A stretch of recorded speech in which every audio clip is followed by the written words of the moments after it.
Most people are familiar with the larger islands of the Caribbean Sea. Cuba, the Bahamas, Hispaniola, even Jamaica and Puerto Rico, but the region also houses a long chain of smaller islands, many of which the average Joe, John, and Henry would have a hard time recognizing, and they include the Virgin Islands, Barbuda, Antigua, Montserrat, Dominica, Barbados, and many more. These islands make up what is known as the Lesser Antilles, some of which are fully sovereign, others of which remain dependents and territories of the UK, US, France, and Netherlands. Geographically, economically, and militarily, these islands are dwarfed by the Greater Antilles, which themselves have an evidently limited role on the international scene. The region, though highly advantageous for purposes of trade and naval strategy, falls far behind the rest of the globe in both GDP and military strength. Cuba and the Dominican Republic being the only sovereign powers to break the top 100, both of whom also rank highest for defensive capabilities in the region, yet only bear limited as well as outdated resources. It's no surprise then that the region has proposed a series of unions for the purposes of increasing the area's overall influence, and one of the most noteworthy had come about during the mid-20th century in what came to be known as the West Indies Federation. It had been a short-lived union which found its individual islands at regular odds with each other over the limits and policies of the Federation. The smaller islands of the Lesser Antilles were skeptical of allowing the much larger Jamaica into the group on account of its geographic disconnect and greater degree of influence thanks to its greater wealth and population. The larger islands of Jamaica and Trinidad were critical of increased economic and political integration as they alone contributed to 85% of the region's total wealth, stating that the smaller islands only siphoned away their resources while failing to properly develop and thus contribute back to the Federation. The union ultimately amounted to little. Trade tariffs and exchange rates remained in place, free movement being denied by the larger islands, and legislative action hitting continuous dead ends. Jamaica ultimately resolved to secede from the Federation after disillusionment with the prospect of independence from Britain. Realizing the Union could not resolve its issues and thus become self-sufficient, Jamaica decided to go its own way, Trinidad and Tobago following soon after. The remaining islands, known as the Little Eight, attempted to salvage the Federation by shifting the heart of power to Barbados, who simply refused to take on the financial burden of developing the other islands.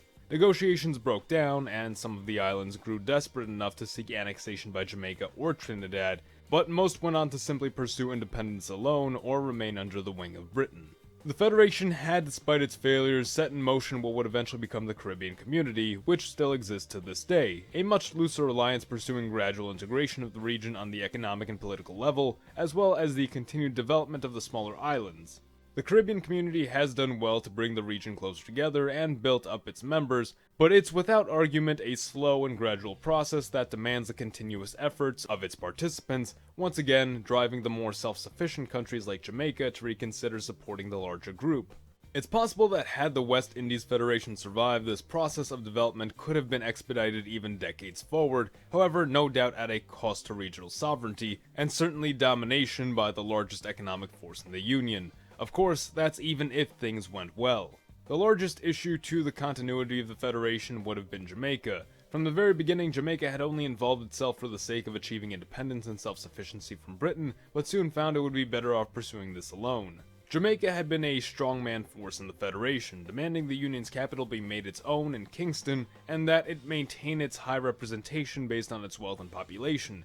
Jamaica had been unpopular to the Little Eight, especially as a guiding force. Once again, it was plainly far disconnected from the majority of the Federation and thus had differing interests and goals. Issues which affect the Little Eight are unlikely to rebound and affect Jamaica, and thus it wasn't very well trusted for this leadership position. Even had Jamaica remained, tensions in the Union would have remained high and no doubt led to a schism between itself and the other great island of Trinidad, each claiming domain over half of the islands.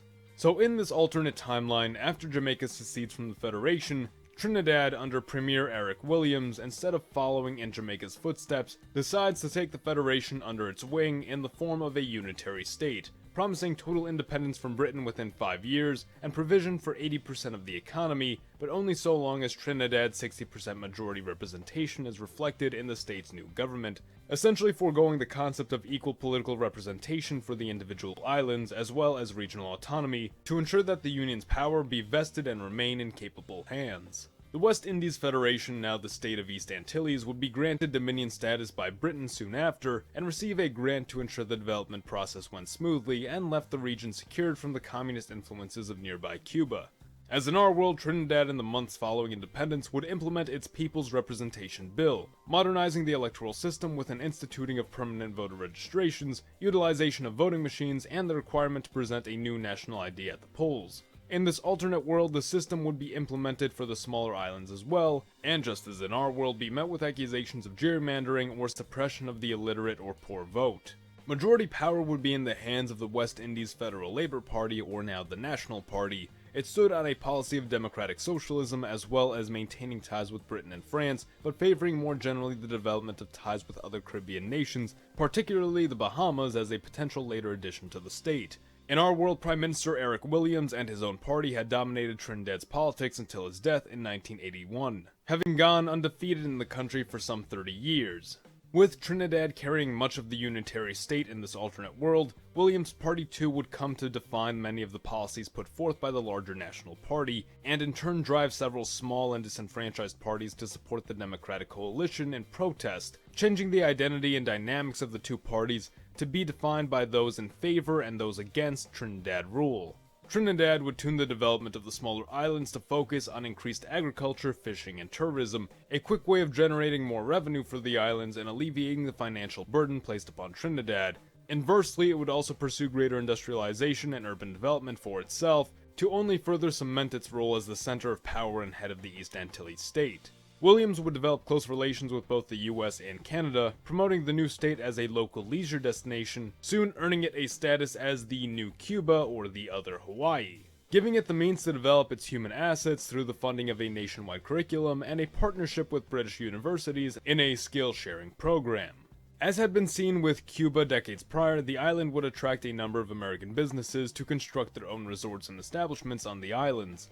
Williams believed in an idea of what he termed pragmatic socialism, the implementation of social services and improvement of the education system while generating wealth through the attraction of foreign investment. And for a time it would seem that this system was working well for the Union. However, as the 70s came around, so would the East Antilles be dealt two major blows in the form of a series of violent worker and labor revolts, fueled by disillusionment with the establishment system, demanding more autonomy for the islands while maintaining current government aid, as well as the nationalization of foreign businesses perceived to be exploitative.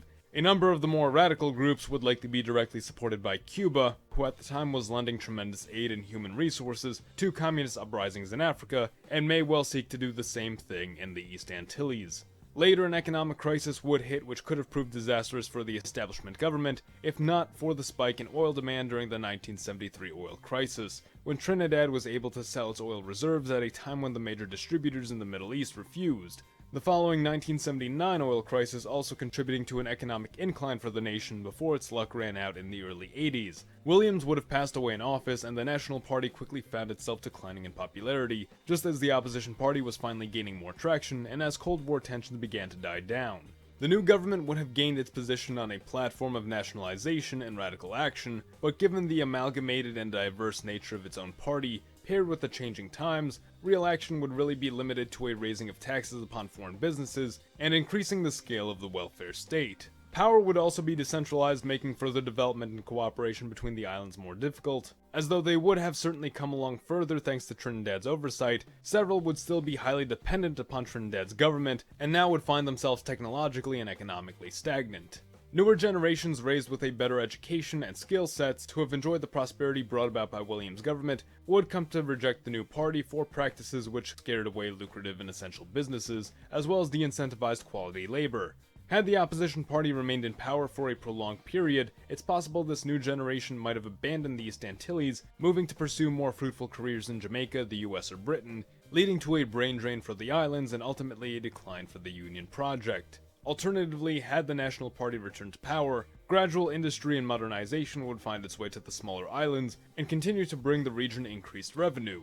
Ambitions of a greater union too might be realized, as the Caribbean community, on account of Jamaica's departure, is likely to still form between the East Antilles and Jamaica, later expanding to incorporate other English-speaking Caribbean islands. The Bahamas at this time had suffered from a smuggling epidemic and a straining number of Cuban and Haitian refugees, which either refused to repatriate. However, despite these setbacks, it still boasted a booming tourism and finance-based economy. Jamaica, afflicted with its own string of political and economic setbacks, would also stand to benefit from a closer partnership with other members of the English-speaking Caribbean. And now not being the one overly relied upon, they become more open to reuniting with its brother islands.